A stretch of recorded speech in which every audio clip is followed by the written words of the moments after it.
नमस्कार, यो विशेष प्रस्तुतिमा स्वागत छ। म विष्णु बसौला। राजनीति देशको मुख्य नीति हो। लोकतन्त्रमा दल बलियो बन्नुपर्छ।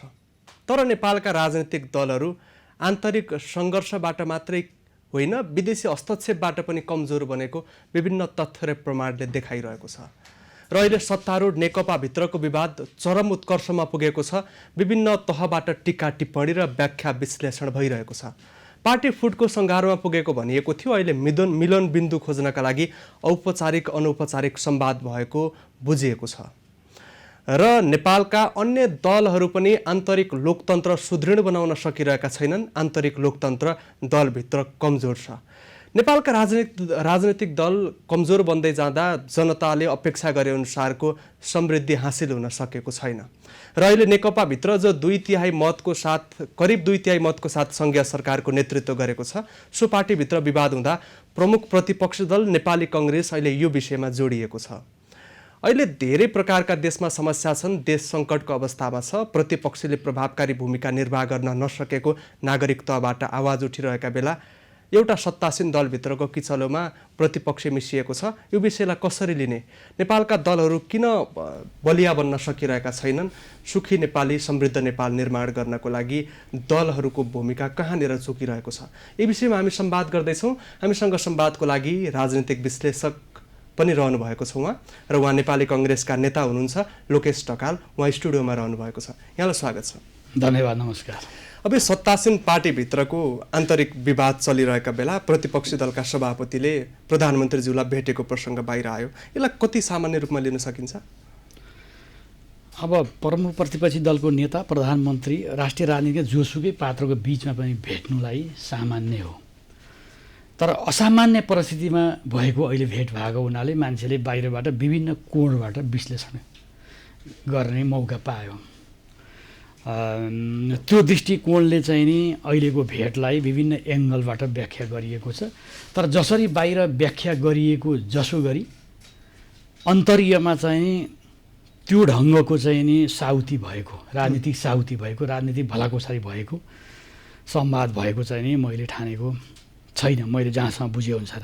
हालाकि विश्वस्त नेपाली राजनीतिको चरित्र, विगत लामो समयदेखि नेपाली राजनीतिक चरित्रलाई हेर्ने हो भने साना ठुला सबै राजनीतिक दलहरू, कसैको पनि राजनीतिक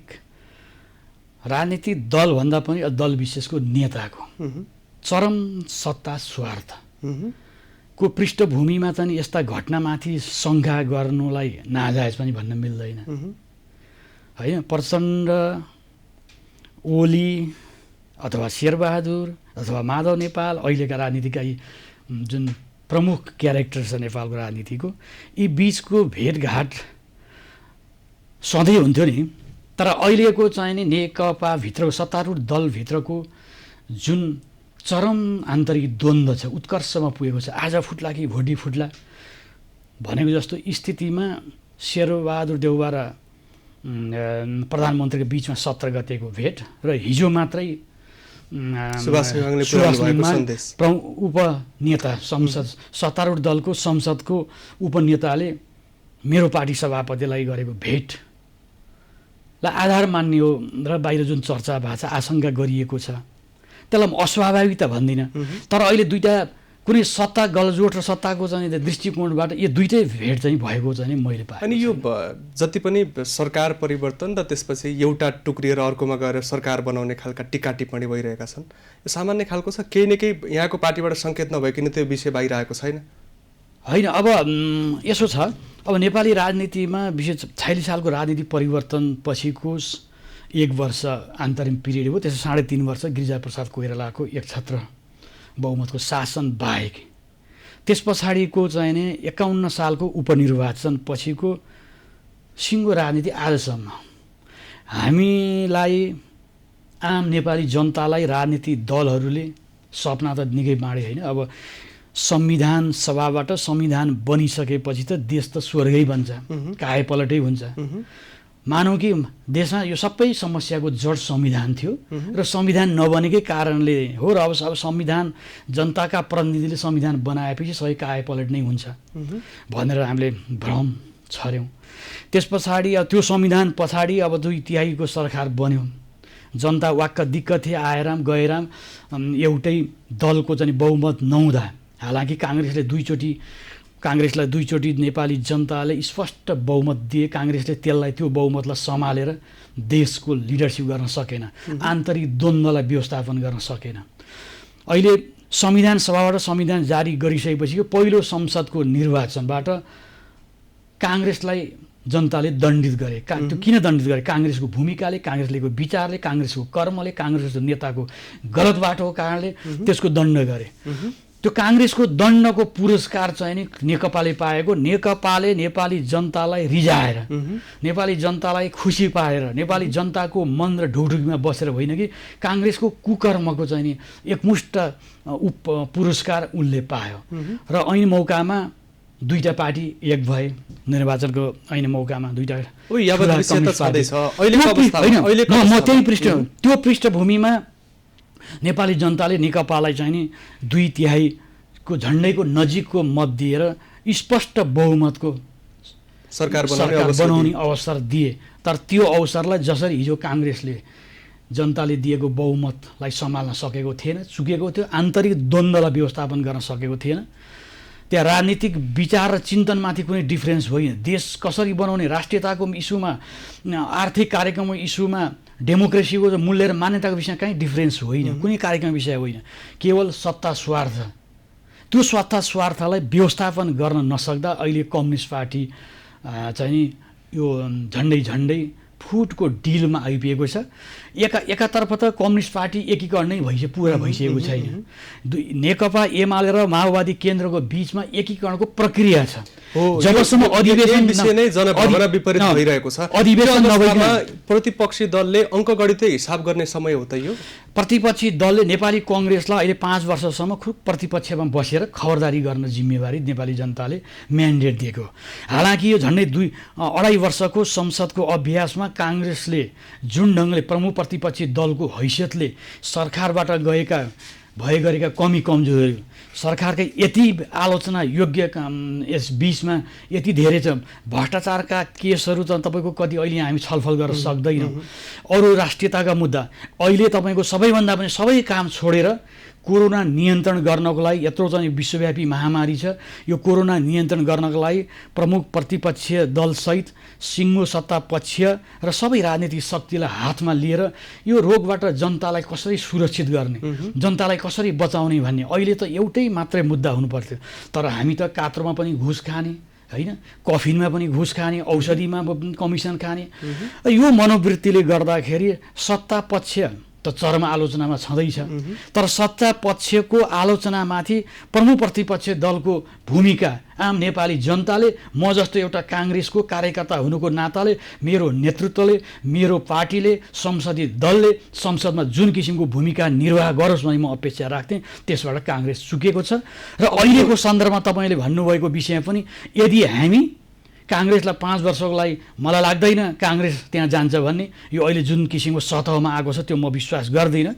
तथापि यदि काङ्ग्रेसले फेरि अझै पनि प्रमुख प्रतिपक्षी सत्ता पक्षको विखण्डनबाट आफ्नो हाइट बढाउने, आफ्नो कर्मले होइन कि अर्काको घर भत्किएर आफ्नो उचाइ बढाउने अनि गौरव गर्ने र सत्तामा जाने कुनै बहानाबाजी फेरि काङ्ग्रेसले खोज्यो भने, काङ्ग्रेसमा यसै त काङ्ग्रेस सिद्धिँदै गएको छ, आफ्नै कर्मले सिद्धिएको छ। 12 बुँदेदेखि यहाँसम्म आइपुग्दाखेरि काङ्ग्रेसले सबै कम्युनिस्टका मुद्दाहरू काँधमा बोकेर यसै पनि जनताले किनारामा लगाइदिएको छ भने, अझै पनि हामी गल्ती गरेका छौँ, यो गल्ती गऱ्यौँ, आफू सच्चिने र करेक्सन हुने र आम नेपाली जनताको भावनालाई प्रतिनिधित्व गर्दै काङ्ग्रेस अगाडि बढ्नेतर्फ अझै पनि अग्रसर भएको देखेको छैन। 14औं महाधिवेशन सम्मुखमा छौँ, यो विषयमा डिबेट हुनुपर्थ्यो, त्यो भइरहेको छैन। यो अवस्थामा फेरि नेकपा फुट्ला र सत्तामा जाउँला भनेर यदि नेताले सोचेका छन् भने त्यो काङ्ग्रेसलाई सबभन्दा ठुलो दुर्भाग्य। अब यहाँनिर के पनि भयो भने राजनीतिमा भएका तत्कालका निर्णय र घटनाक्रम तत्काल देखिँदैन, केही समयपछि देखिँदै जाने हुन्। अहिले त केही समय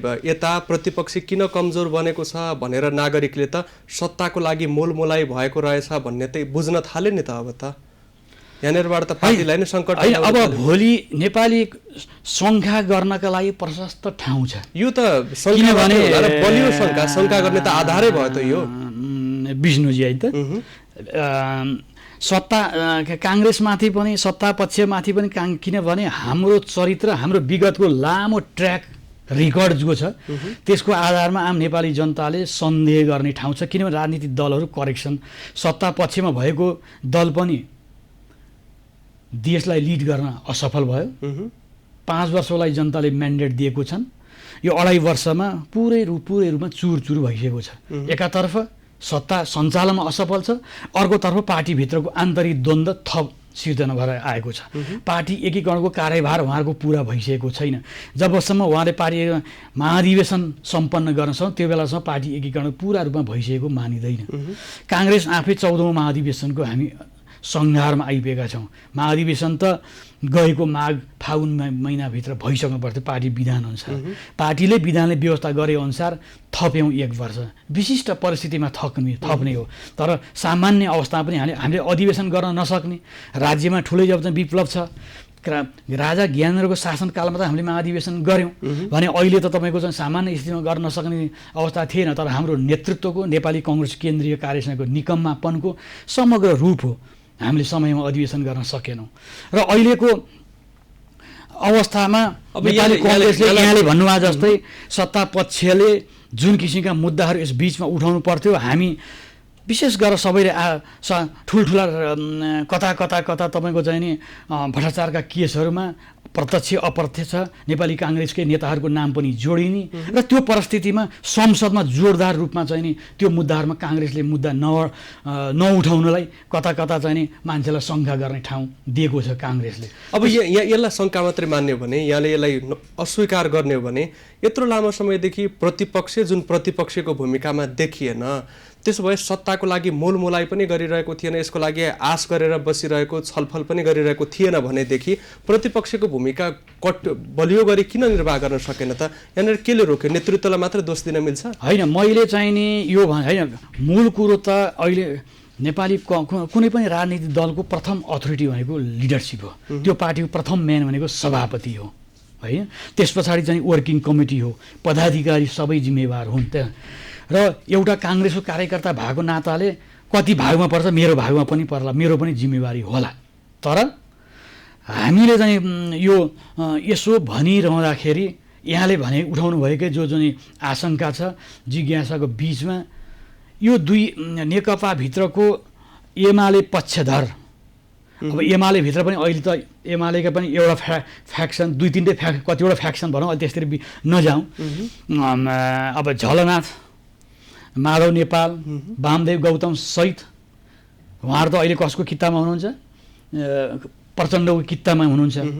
अर्को कित्तामा ओली सत्ता पक्षमा उहाँ हुनुहुन्छ। र दुवै पक्षले मेरो नेतालाई, यो हाम्रो पार्टीभित्र अब प्रचण्डले पनि भनिदिएको हुनसक्छ, यो ओलीले हैरान गर्यो, यो हाम्रो कुनै पनि बेला विघटन हुनसक्छ, हेर भाइ हिजो पनि मिलेरै सत्ता सञ्चालन गरे हो, फेरि तैँले र मैले मिलेर चलाउनुपर्छ है भनेर भनिदिया हुनसक्छ। अनि सत्ता पक्षले त जे पनि लोभ देखाउँछ।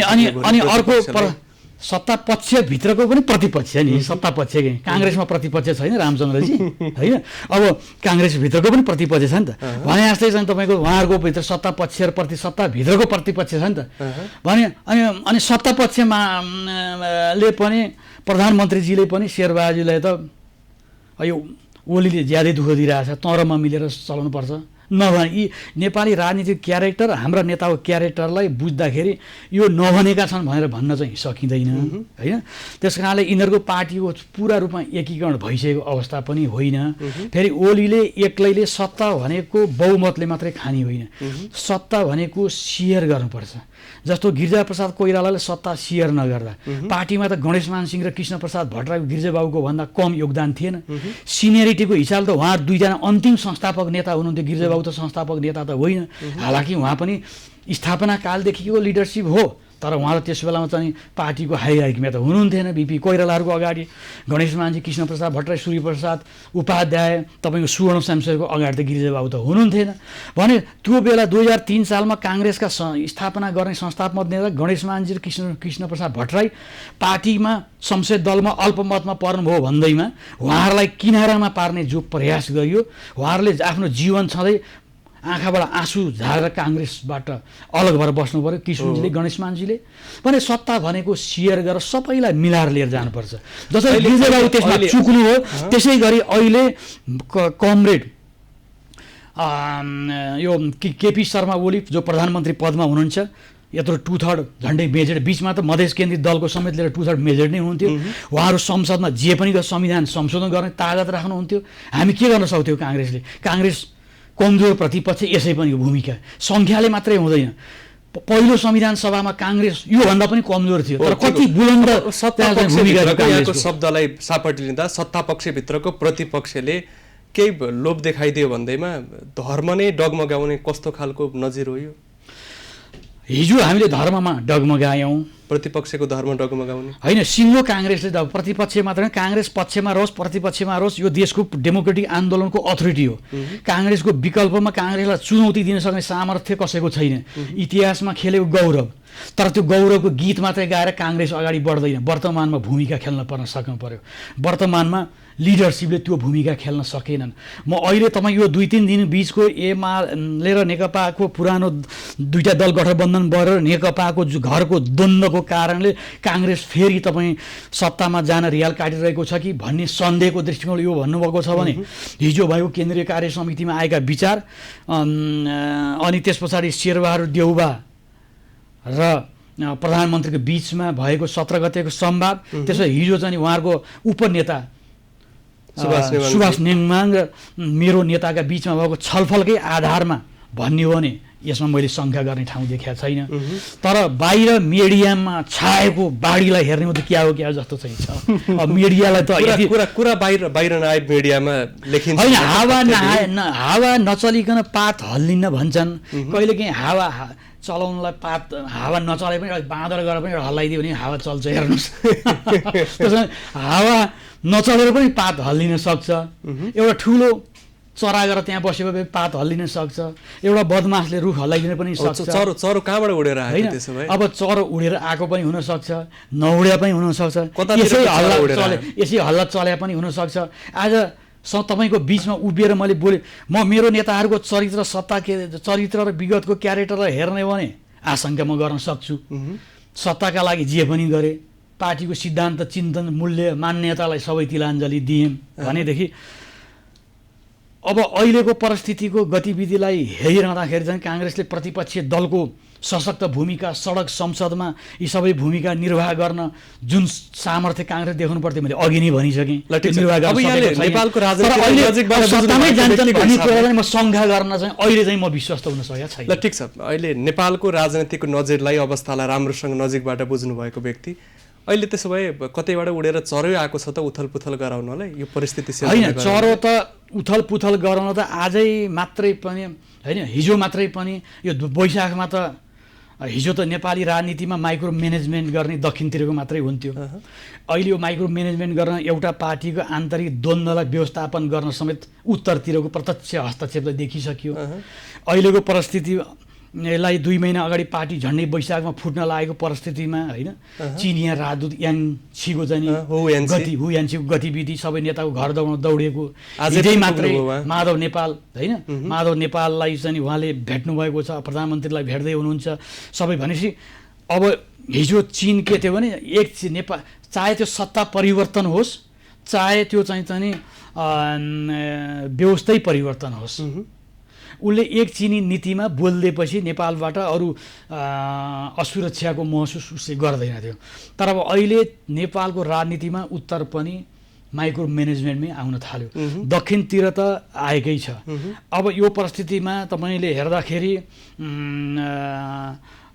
यो निशाना छाप संविधान संशोधन प्रकट नेपालको नयाँ नक्सा त भन्दैन 2032 सालभन्दा अगाडिको नक्सा जारी गरेको विषयलाई लिएर भारतले जुन असहमति जनाएको छ, त्यो परिस्थितिमा मैले चाहिँ देश चाहिँ एउटा कता ब्ल्याक होलतिर कहाली लाग्दो बाटो अग्रसर रहेको मैले देखेको छु।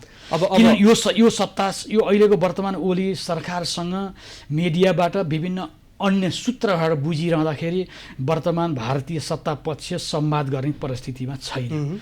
फेरि अब हाम्रो त नियति के हो, संविधान बनाउँदा संविधान त नेपाली जनताले, म त पहिला पनि भन्थेँ यहाँ तपाईँहरूकै मिडिया मार्फत अरू साथी मार्फत पनि मैले भनेको छु, विष्णुजीसँग त मेरो आज पहिलोपटक सौभाग्य मिल्यो। तपाईँ यो हुनुहुन्छ, बुझ्नु भएको छ, अहिले युवाहरूले नै हो बुझ्ने होइन। अब अहिले कसरी आएछ भने इनफ इज इनफ, टिनेजर आएको छ होइन।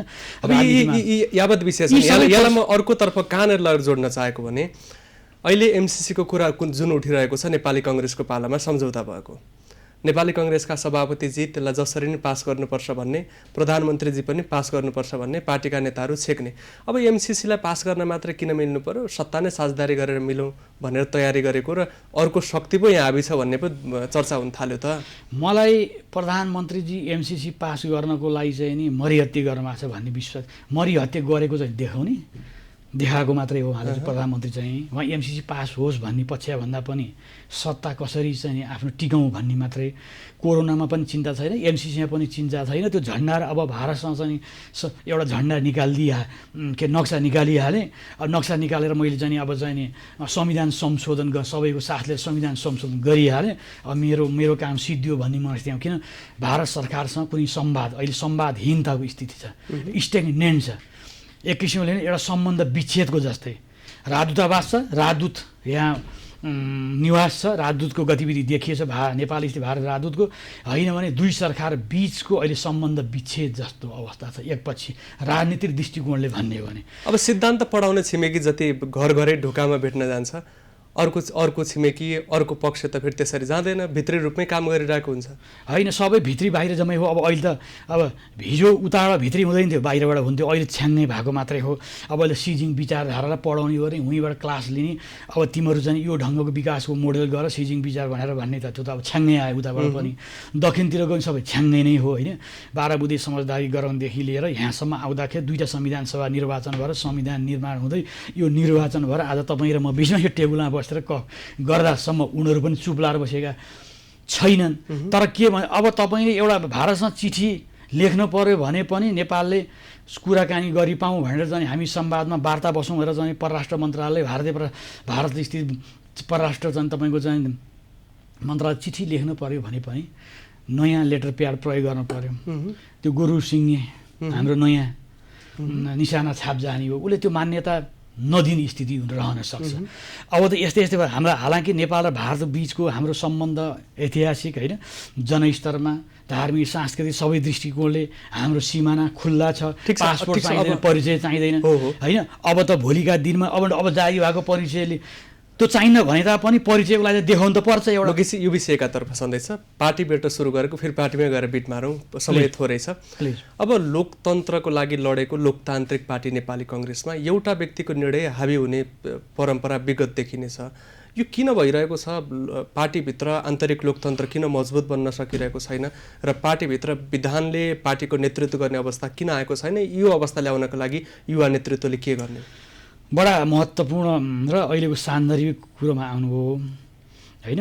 यो नेपाली काङ्ग्रेसको यो प्रश्नले नै सिङ्गो काङ्ग्रेसको दशा र दिशालाई प्रतिबिम्बित गर्छ।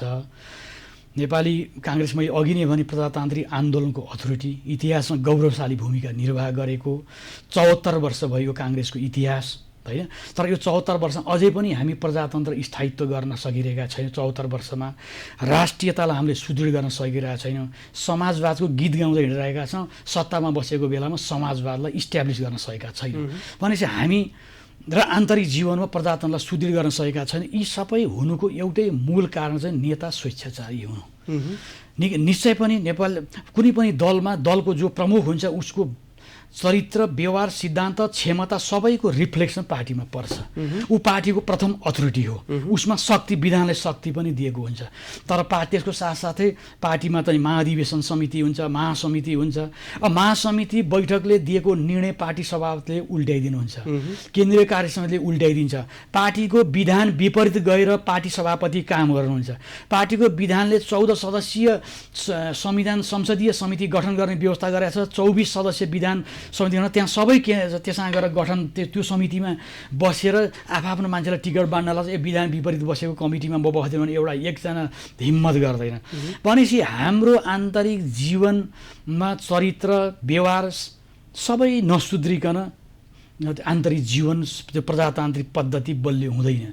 सिद्धान्तमा मात्रै तपाईँको राखेर विधान जति अहिले जस्तो हाम्रो देशकै संविधान जतिसुकै सुन्दर संविधान भए पनि त्यो संविधानलाई त प्रयोग गर्ने त राजनीतिक पात्रले हो, राजनीतिक दलले हुन्, राजनीतिक क्यारेक्टरले हो। तर त्यो अनुसारको क्यारेक्टर नभएसम्म त्यो हुँदैन। काङ्ग्रेसमा समस्या छ। अहिले काङ्ग्रेसमा नीति, नारा र नेतृत्व तिनटै खराब छ। त्यसकारण काङ्ग्रेसको यो हालत हो। 14औं महाधिवेशनले नीति पनि परिवर्तन गर्नुपर्छ, नीतिभन्दा अगाडि सिद्धान्त परिवर्तन गर्नुपर्छ, सिद्धान्त अनि त्यसमा त्यो सिद्धान्त र नीतिलाई बोकेर हिँड्न सक्ने चरित्र भएको स्वच्छ छ आम जनतामा उज्यालो छवि भएको एउटा नेता स्थापित गर्न जरुरी छ। 14औं महाधिवेशनतर्फ हामी त्यसमा अग्रसर छौँ। तपाईँले युवा भन्नुभयो, युवा कति केलाई युवा भन्ने, अझै पनि मलाई युवा भन्दैछन्। अब गगन थापा प्रदीप पुस्तादेखि लिएर नवीन राज जोशी चाहिँ चन्द्र भण्डारीसँग युवा मान्ने हो भने 50% भन्दा बढी युवा काङ्ग्रेसको केन्द्रीय कार्य आजलाई यही सकौँ। यहाँलाई समय र संवादको लागि धन्यवाद दिन चाहन्छु। धन्यवाद। यहाँले पनि संक्षेपमा मेरो विचार अभिव्यक्ति गर्ने समसामयिक विषयमा अवसर दिनुभयो। त्यसका लागि सिङ्गो एभिन्युज टिभी सहित तपाईँ युवा पत्रकार हँसिलो पनि हुँदो रहेछ। तपाईँलाई शुभकामना पनि। तपाईँसँग पहिलो संवाद भयो, हार्दिक धन्यवाद। हामीसँग नेपाली कङ्ग्रेसका नेता लोकेश ढकाल संवादको क्रममा रहनुभएको थियो र अहिले केही समय अगाडि मात्रै प्राप्त जानकारी अनुसार नेकपाका अध्यक्ष द्वयको बैठक सकिएको छ, तर सहमति भने निस्किएको छैन र सहमतिको लागि लगातार छलफल गर्ने र निकास निकाल्नका लागि दुवै नेता तयार भएको भन्ने जानकारी आएको छ। नेपालभित्रको समग्र राजनीतिक अवस्थाको विषयमा हामीले संवाद गऱ्यौँ। कार्यक्रम आजलाई यति नै। खबरभित्रको खबरका लागि हेर्दै रहनुहोला एभिन्युज खबर। नमस्कार।